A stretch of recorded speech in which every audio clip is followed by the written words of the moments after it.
I was like, give me 100 more kids, but not one more of my own. Yeah. Because it's that difficult.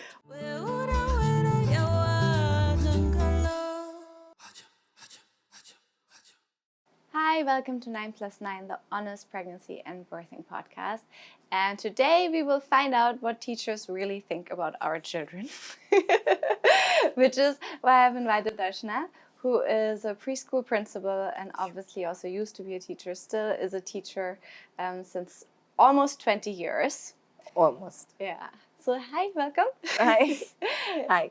I was very excited when I found out that you were having a second kid, because with your first kid, I met her when she was already like a certain age. And then I thought, all right, now I can watch how to perfectly be a parent, because you've seen so many kids, you've seen all kinds of like shenanigans that they do. You've seen difficult kids, easy kids, you will know, and you've studied it. So like, how can you not know the perfect way of parenting? Yes, so like this is what I used to say. I can run a whole center, like a whole news center, but not have another kid. I was that sure. Really? Yeah, it is. And because I had Meher, and she is quite a dynamite, and she was, she was 5 years old when I conceived. I was just like, I was sure this is not what I wanted. It was an unplanned baby. I'm very happy now. But at that point, I was just like, I don't even know how I'm going to do this. Plus, there's a pressure. It's an unsaid pressure, but there's this unsaid pressure that, of course, she knows it all. I mean, I said it just now. Yeah, of course, she knows it all. But no, when you're actually implementing that on your own child, it works probably 5% of the times. Oh, God. Yeah. And that's the worst, because you think also that you know it all, and that you know how you would react in this situation, you know how you would handle that tantrum, you know how you'll go through this regression or growth spurt. But when it's actually happening and you're doing it as a parent, your own child teaches you how unique your child can be. So you're kind of relearning the whole phase, and you're like, oh, I never factored in this parameter. Oh, God. And that this can actually be a thing. And then you add it to your list of, there's this child also. Yeah, that happens. Wow. And Meher actually taught me that a lot. So being a mother to her added a lot of things in school. Also, because she was different from what I thought, or maybe my experience was different, because I've handled children for 2 hours, 3 hours, 4 hours a day. Of course, we work on building etiquettes, but not always having to doing that 24/7. Yeah. But here you're worrying about, is she sleeping enough? Is she eating enough? Is she growing correctly? Is she confident enough? It's very different from when you're looking at a child 4 hours and 24 hours. Yeah. So that hit me differently. And my friends, my family, everyone was like, you'll know what to do. But I didn't know what to do. Wow. So even with her, like back then, like now you know the reality of it, and now you've had her. So with Rudra, then you went in there knowing that you know nothing. Yeah. But with her, you must have been like, yeah, I know everything. Yeah, and that's when it hit me hard. Like something as simple as speech, right? I obviously deal with children who come in at 13 months and 14 months and have no speech. And then you work with them and you do vocab building exercises, and there are stories and there are books, and there's lots of stuff that we do. And then eventually these children start talking. Some children start at 18 months, some children start at 20 months, but you see a curve.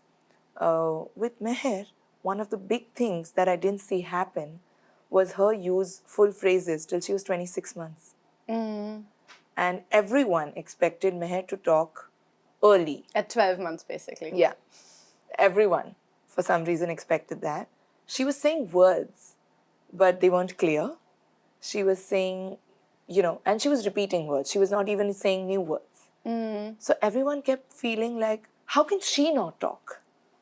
You know it. You have to make her talk. And I'm like, I'm doing my best, but I can't get the words out of her mouth.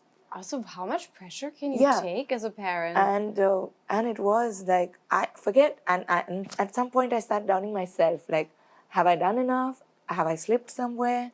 Have I not done this? And then I started like doing things, but nothing worked. And then COVID hit, so it made it worse. And then one fine day, She said, I don't want to wear that dress. Wow. And I was like, if you can say an 8-word sentence, why wouldn't you say mama? No. No, she didn't. She didn't say mama till she was 26 months old. And there were times that I would look at her face and, I would even like put her hand to my mouth because it's a sensory way of making them feel your mouth and your lips open, close to say the word mama, but no. And that kind of hit me because I was like, if I've done it for so many children, why am I not being able to do it to my? So there's this joke amongst us in the family and now even with my teachers, like, if you said anything out loud, like when you think you've established it, there's a routine, she's set, and I'm praising her. And I'll be like, she sleeps so beautifully now. She's sleeping 12 hours at a stretch. That night, it won't happen. Yeah. It's like the reverse manifestation. Yeah, I mean, yeah. And whereas when I did that with a lot of kids in school, like praise them for things they've done well, they would overachieve the next few days. Wow. Whereas there was a regression with her. So you're like, excuse me, I'm, this is positive reinforcement, but it's not really working on you. Yeah, So, yeah. Positive parenting doesn't always work. Yeah, so, yeah. And then now with Rudra, it's the exact opposite. Because he is poles apart from Meher. So I'm like, okay, I see like 200 kids a year. But then you see 2 of your own and you're like, okay, where did all that knowledge go? Yeah, why did I study all of Yeah, this? One yeah. thing you would be prepared for. Yeah. Oh my God. But I guess that's parenting. Also, I think, like earlier I used to think every 10 or 15 years things change. But now I think it changes every 5 years. Yeah. Oh yeah, because you see parents. And also I was a parent 5 years ago. And this time was very different. How? In all ways. So, in fact, even in terms of the whole pregnancy, my approach to the whole pregnancy was different. Because I was like, I can't control it. So I'm not going to overthink it. But when Meher happened, I wanted to control every detail. Like every ultrasound, I was, eating only this before going for the ultrasound so that the baby moves, so that this happens, so that happens. I would have chocolate milkshake. And because 2 times when I had chocolate milkshake, the baby moved so much. This time I was just like, give me breakfast. I'll just go. The baby will do what they have to do. So my approach was, I can't control it. I'm just going to go with the flow. It'll happen, it will happen. Whatever has to happen will happen. And also that this time round, I think you're more aware, right? Yeah. Yeah. Plus, you've lived the cycle in terms of being a parent before. So you're like, eventually it all pans out okay if you're happy. So I was like, I'm just going to focus on my happiness.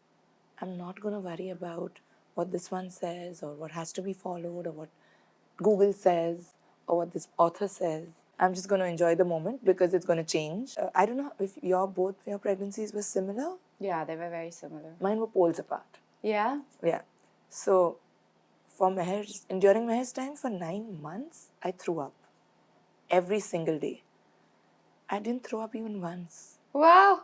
Not a single time. But during Meher's time, I would eat everything. Just bring it on, I would eat. And Rudra's time, I didn't want to eat anything for 4 months. That's why you didn't throw up. Nothing. Yeah, but even after that, when I started eating, I didn't throw up. Like even during Meher's time, even if I had water, I would throw up. But this one was like, just didn't want to eat. He just, I don't know, whatever he was thinking in my stomach at that point, there was no eating, no throwing up. For 8 weeks, I was not sure that this is going the right way because I couldn't feel anything. Wow. Yeah, so I was like, I remember having this conversation with Imanshu and saying, you know what, let's not say anything to anyone. Because for 12 weeks, I'm really not sure if I'm going to pull through this. Because the baby was just chilling, not doing anything. Just not doing anything to me. And I was not used to that. I was used to feeling sleepy, nauseous, tired. But this didn't feel like anything. Wow. So I was like, I'm really not sure this is progressing the right way. So let's not tell anyone anything. And I had a miscarriage a year ago. So I was like, maybe this might happen again. Yeah. Though I didn't voice this out because Himanshu was very sensitive about the miscarriage. But I was just preparing him, like, let's wait. Let's not think. Let's not plan because I don't feel a thing. But then everything changed. I wake up very tired. And Meher would just not like understand because she's not used to seeing me like this. He would be like, Mom, I mean, are you not well for so long? Like she's like, when I fall sick, I don't fall sick a lot, but when I do fall sick, it's like 2 days. She's like, what's happening? How much longer will you be Yeah, sick? like, why are you going to be sick so long? And then explaining to her was because I didn't want to associate the sickness with the baby for her. Yeah. So I was just like, yeah, I think it's going to take some time, but can you help me do this? And what helped was it got her to do a lot of stuff. You know, that is, I often think about you because in school, like when the younger babies, they're learning things, everything is play, right? Yeah. They learn letters through play and they learn this through rhymes. And then you feel that pressure. You go on Pinterest in the evening and you're like, okay, tomorrow is Saturday. What fun thing can we do? And then you see all these things that you could potentially do, and some things I recognize from what they are doing in Yeah. play school. And then I look at myself and I was like, you know what? I just don't have the energy to set up this experiment thing tomorrow and like make a volcano out of. Which is one of the things we say that you should have your children come in for earlier, because I feel that as parents, we have so many other things that is happening, that are going on, and if we don't do those things, because I feel that also fills our cup. Yeah. Like if we don't do that, then it's not fine. It's not good for us. But in all that, we may not be doing a messy play activity. Yeah. And that's important for the child. So might as well send them, let them have their share of messy play, let them have their share of stimulation, and you're happy and they're happy. Yeah. So you're a happy parent with a happy child, and their energy has been channelized. So they come back home with a certain calm. They come back home willing to do things that you want them to Yeah. adhere to or do and learn. So it's easier then. That's what I feel. Yeah. Like, I feel like, you know what? You can do all the like muddy play, mud kitchen, we can do in school. We don't have to do mud kitchen on the balcony. Yeah, exactly. Really not. Yeah. So, I mean, there are times that I know I've been like, why is there a holiday today? Because I have like a lot of activities at home, like a lot of stuff at home, but I also want to make that timetable, and I also want to research on this new unit of inquiry that we're going to do, or think of a training module for teachers. But if I open this box right now, then this is all I'm going to get done in the whole day. So I'm just like, if there was school, I would have managed both, and then she would have come home in the evening and we would have done a music and movement session, which would be less messy and less time consuming. Yeah, that's guilty of me, but yeah. No, I mean, that's how you, because you can do the mud kitchen also only for 1 hour in the evening when they come home or whatever messy play. Yeah. But if you have an entire day, then it just won't end. Yeah. It'll become messier and messier, and you spend the evening cleaning up. Cleaning it, yeah. Yeah. But you're also basically like a pre-primary education over here is a private endeavor mainly. Yes. So you're basically running a company, right? Like you're running a company with like, I don't know how many employees and like people working for you. So how do you manage this, like in any sort of thing, like whether you are running a bakery, you're running a preschool, you're running a production house, how do you manage with 2 kids, different timetables? Do you take the baby Rudra to work? Does he even sleep there because there's other kids screaming? How do you manage? So, the honest answer to that question is, Yeah. every day is different. But the basis of how I manage is because Cambridgeshire is actually my first baby. So that's the kind of love I have for it. Like anyone who has a first baby will relate to it. And I've seen it grow, right? So back in the day when Dana started it and I joined her, there were 3 kids. To now we have 100 plus. So when you do that journey, you're not going to let that go, or it's not going to be fulfilling if you don't do it every day. And if I don't do it, I'm going to be a very unhappy parent. So if it means, I mean, of course, I've been lucky. We have a team of 20 and they're very, so most of the times what I feel that I'm very lucky about is they treat the school as their own, which helps. Even if I'm not around, they have this sense of responsibility to not only work there, but like run it as theirs. So that helps. Also, my husband and my family are very supportive, like to an extent where we're moving houses after Rudra. We're like shifting locations to be closer to school. Wow. So that Rudra doesn't have to do the travel that Meher did. Because with Meher, I did it and I can't do it the second time over. I can't travel 1.5 hours one way with a child for so long. He's also not a big fan of driving. And he hates driving. He hates being in the car. Like there have been times that I've had to stop the cab, walk with him on the road in the middle, put him back to sleep, like rock him back to sleep, and then sit in the cab. Or distract him and then sit back in the cab. And I don't think I can sustain that for 2 years. Yeah, you So- can't like make your 1 hour journey a 2 hour journey. Be like, look Just, at the yeah, trees. see where we are. I can't, because I'll go bonkers. I mean, I had the bandwidth when it was with Meher because it was just Meher. But now I have two. And I have a school to run and I need a head to run it. So now we're moving and that'll make it much easier because the distance Yeah. will now reduce. But that way I have a very supportive husband and a family, and that's how it's all panning out. If it was just me, I don't know what I would have done. I would have probably camped in Cambridgeshire for 2 years. So, yeah, but not given up on it. Because I genuinely, like, I believe that if at the end of the day I'm not happy, I'm not going to be able to raise my kids well. I can't do it. But For you, it was also very difficult to be away from work, like during the last phase of pregnancy. When did you stop working? so I stopped working on the 26th of October and I delivered on the 10th of November. But I was supposed to deliver in the first week of November. And that's why I stopped on 26th, because the doctor said, this is it. The baby's already come into position, so on and so forth. You can't. And it could be risky. And my travel was a lot. So which is why I stopped working. But it has been difficult to stop working. So I was back in a month. Not full time, but I do like a couple of days a week for a few hours, not the whole stretch. And I did my annual day on the 40th day after delivery. So, yeah. And in fact, that helped me not go into any PPD. I mean, I must have in some level, but because I was also busy thinking about annual day and nursing and doing the best for Rudra and Meher, but also having annual day going on in my head, I think that didn't make me fall into a kind of depression that usually you do get into because of the hormones after delivering. Because at 3, I was doing debriefs.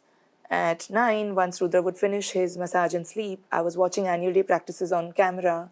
So I was busy. Yeah. And I was occupied. And anyway, annual day is like, Yeah, and even annual without day a kid, it's yeah. just mentally. And it's my favorite event of the year. So I was like, yeah, I had finished choreographing all the dances before the 26th of October. So I had given the whole choreography to the teachers before I went on my maternity break. And I told them when they come back after Diwali, just follow the choreography. I mean, you left them well prepared. Yeah. Like, and nothing to chance. But yeah, I had it all sorted before I went on leave. And then you had a very clear schedule also with Rudra. So you had to make him Yes. sleep at a certain time so Yes. that you could attend your meetings, that you could. I tried. With a newborn, it's easier. When he's just a month old, it's easier, which is why, though most of the people told me do it after 3 months, because of Meher's experience, I was sure that after 3 months, it'll be tougher because he'll start sleeping less. Like, Yeah. I knew it. And that happened. And it has happened. Like, he barely sleeps now. But at that time, he still slept a lot compared to now. So I knew that would be easier. In fact, so my mom couldn't come for my delivery. And then people were like, let her not come now. Let her come when the baby's, a little older because you'll need more help then. We're all here now. But I had her come in December for my annual show so that I knew I'd be able to come to school with Rudra being with her. So I actually made her move her tickets for the annual show. So that helps because now I have her to take care of Rudra. So I can focus more at work, but also he's with my mom, so it's easy. But before we didn't have that, the plan was I would come 3 days, he would be with my in laws for a day, and my husband would take 1 day work from home. So that is how I had it planned out. Okay. But I've just been lucky my mom's here now. No, that is very lucky. Yeah. Also to take off 1 day work from home and then every day is different. And also if you're not with the baby every day, Yeah. I don't think you're spending sick. Oh, welcome to Arandagar. That's okay. Yeah, let's stop it. Either we have people taking photos from the window or we have an outage of electricity. It's all live and in But that action. gave us so much more chance to talk. Yeah, that we talked about so much, so now we're confused about what we should talk about on the podcast. But I think we can start with how both of us love how things are planned and organized. And you just shared a very interesting hack what you do with your husband to keep him organized while you're away. Yeah, so in general, I think it's like I think in most cases, right, it's the mothers who are in charge of what has to be done for the kids, and especially if it's his turn to manage, like if he's taking work from home so that I can be at work full day. I usually try and make like a list and give it to him, but because I don't want the list to get misplaced, I take a photo, put it as a screensaver, so that he keeps looking at it and following the list, so that I can work at peace. Yeah, I usually put a list at on the fridge, but then But chances of reaching the fridge and then not I mean picking it up from there, like you'll pick up a bottle of water but not necessarily read what's written. So been there, done that. This is an easier way out. So. wow, so it's on the phone screensaver. This is a real life hack for anything, for to-do lists Yes. in general. Wow. Yeah. I used to do it to myself. Now, yeah. Yeah, because brain fog is a real thing. Do you It is suffer from real. that? Yeah. We've had full-fledged conversations, even like though I make mental notes and also write down everything. But now, especially in the second time round, there were like full conversations wiped out of my memory. Full conversations. Like I would have times when my husband would ask me, and what do you think about this? And I'm like, what this?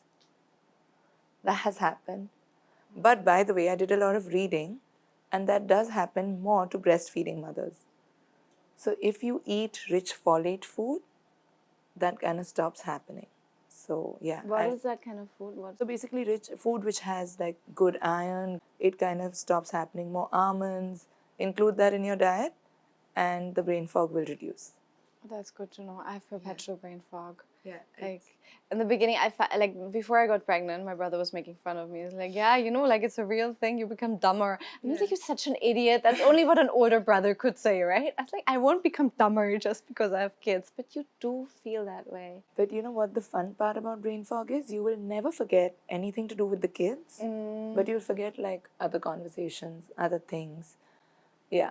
But when I started feeling that and I'm like used to being in control of things, I started reading up about it. And if you eat like high iron food, that reduces. And it did happen. Okay, it did happen. You tried and tested. Yeah, it did happen. I'll try that. Yeah, because it's still with me, even though I'm not breastfeeding Try. anymore. Now I don't have an excuse. Yeah, it does get better. How long are you planning to breastfeed and how do you manage with work? You pump and then you leave it? So for Meher, like for my older one, I mean, again, this is a topic where I think that if you can breastfeed and you're comfortable and you enjoy the process, you do it according to your timelines. And if you can't, please don't feel guilty. Please just do what makes it easier for both of you. Because there's no real award for breastfeeding. It's the best thing you can do for your child.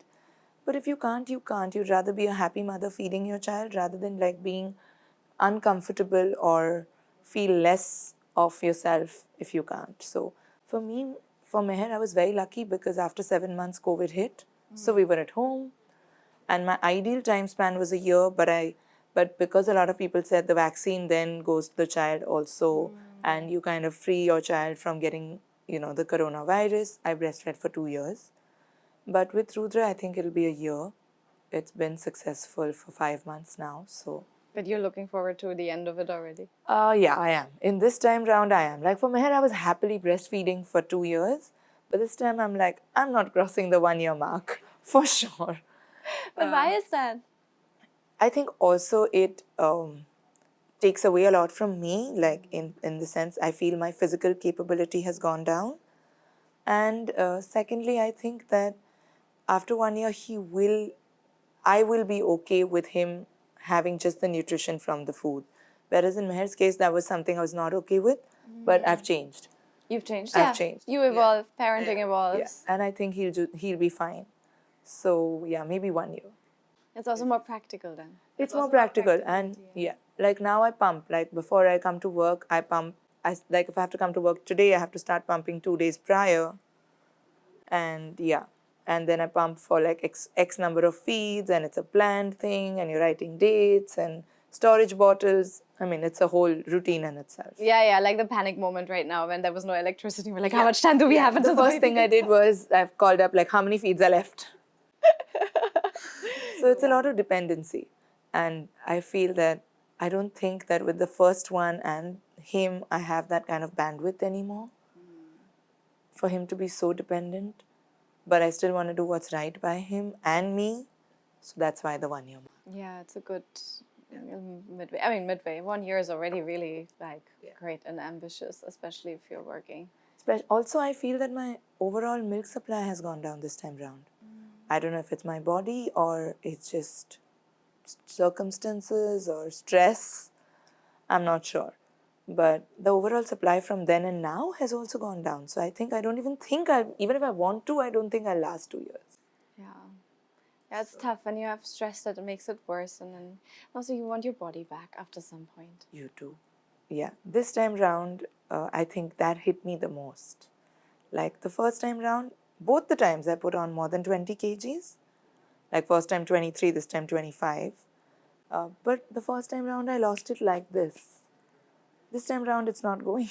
I mean, you still look slender and slim. No, but yeah, but I know what I was, and I think that also plays a little with your confidence. Like you look at yourself in the mirror and you're like, I'm not this person. Yeah, I mean, like my husband ordered me a birthday dress, and it didn't fit? It didn't fit. And he ordered 5 because he was also not sure of the sizes. So he was like, if not this, one fit. Oh God, And that was like really loose. But it fit. And that was like the moment for me. I was like, no sugar from tomorrow. Oh wow, yeah, that's heartbreaking. Yeah. Also, when you've been lean and you've been fit all your life, which I think I have, then it hits you more.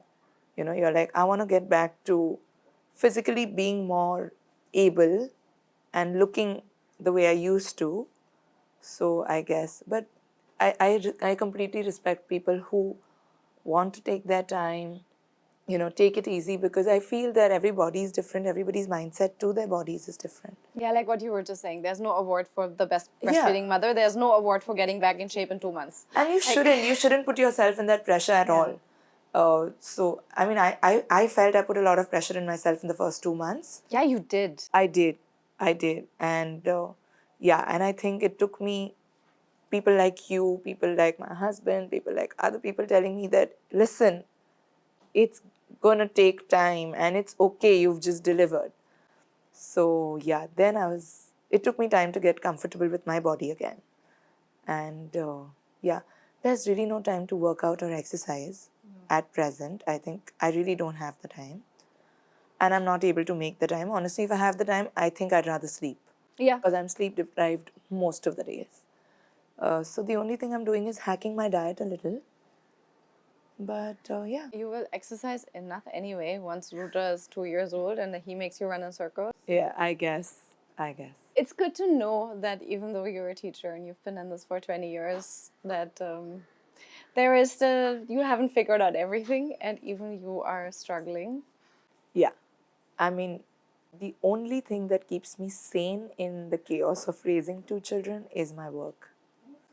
Like, I think I would have not been able to do it if I wasn't able to resume work the way I did. Like, I love what I do. I mean, I don't understand how you would choose to spend your day with even more children and more volume and more, like, it's just so loud. I mean, just working with kids, for me, that would be like, what, really? Like, do I spend time at home with one crying baby and an annoying toddler, or do I spend time with 50 loud children? Probably stay at home. So, I mean, you, like, by the quote, that crying is music to my ears. Like, I feel at home. And I genuinely, like, watching these 50 different children grow is exciting. Is something that I like to come back to. Watching my own grow, of course, is a world in itself, but this keeps motivating me a lot more. And like I'm constantly thinking about, like, I was just telling Nazia and Elvina, who I run most of my ideas with at work, that, you know, what I think next year is that we should do XYZ differently, because that settling would be easier. And both of them took like 2 seconds and they're like, ma'am, we've got this covered. And I'm like, no. But this. And they gave me this look like, okay, she's at it again. So yeah, I think the settling, the crying, the growing, it excites me. I like to see them grow. In fact, I mean, I have children she's giving her 10th grade and she had come see me. She wanted to talk and just went out, and, you know, stress levels. I was like, this child was 2 and now she's 16. And look at how mature and beautiful she is. And that she remembers us. Soon you'll have kids sending their kids. Yeah. That'll make you feel old. So, yeah, I already felt old when my school teacher sent her grandkids to me. That happened too. Like, my biology teacher walked in one day and I froze because I think that was my body's normal reflex to seeing her. Yeah, but that's when I felt old. And this is the second time I felt old, when this 10th grader came. And I was like, okay, this is beautiful. This feels like a circle. It is beautiful. Yeah. I'm also surprised that you started so young with running the play school, and then basically you ran it for like 10 years before you had your first child. Doesn't it deter you from having children when you see all these other children and how difficult they are sometimes to handle? Or does it encourage you because you're like, oh my God, they're so cute and so sweet, and every day you see cuteness and you might as well have this in your own house? Like, what does it do to you? So because I've always loved children, I always knew I'd have one of my own. But when you have the first, it also, besides the cuteness and the love, brings along a lot of responsibility. So it deterred me for the second, not for the first. No? No. I was very sure that I want to be a mother. Yeah. I also assume you have the patience for it. You've seen it all. Wooza. It's all a phase. Yeah, this phase, then we'll have the growth spurt, then we'll have the sleep regression. So in those senses, I was prepared that everything that's happening right now is not going to be forever. So, and that's something that I kept reiterating to myself, like, sleep. I'm not going to have to be sleep deprived for the rest of my life. Because that hit me most. Not getting to sleep was like, was it supposed to be this bad? So, but then those kind of thoughts helped. And the fact that I had a community that I could call up and say that, you know, this is what I'm feeling, or this is not how it's going, and it should have gone like this, and them telling me their share of experiences made my parenting journey a lot easier. In fact, Bhuma, she works, so Ira was with us in school, and Bhuma helped me do the whole solids transition. Oh, okay. Like, to the extent that she would send me detailed messages on each recipe and what would work and what would not work. I still remember this French onion soup recipe she had sent me, and everyone thought I was crazy to make it at 7 months. Yeah. And she was like, you know, if Meher's taking to this, she will definitely take to this. I would have never thought of it. A French onion soup did not. I would have never thought of it. And I mean, that's not what we eat at home regularly. Like, we have a typical palate, and we wouldn't have eaten a lot of things that I was later told, and I did. But that was all coming in from a lot of other people. And she loved it. We made French onion soup every alternate day. Wow. Okay, the recipe will be in the show notes. Yes. And those kind of things made a huge difference because I already had a community. Yeah, you already knew a lot of young parents. And who've been through the process just now. That also helped because they had just been through the phase. Because I have a lot of children who come in at 13, 14 months also, right? So these are parents who've just lived this cycle. So that made a lot of difference to me bringing up both my kids actually. Yeah. Yeah. Because it's immediate experience. Otherwise, you forget. And every phase is so different. You don't remember what you did when the baby was a newborn. And I think that what we do in India especially is we glorify motherhood a lot. So, there's this unsaid pressure that if you're a mother, you're supposed to be happy about it and you're supposed to be responsible. Plus, because I run a preschool, you're supposed to know it all. So there's this unsaid pressure of A, being a good mother, B, being a very know-it-all mother. Neither of it I felt when I had my hair. I didn't feel like I was doing justice to her or myself.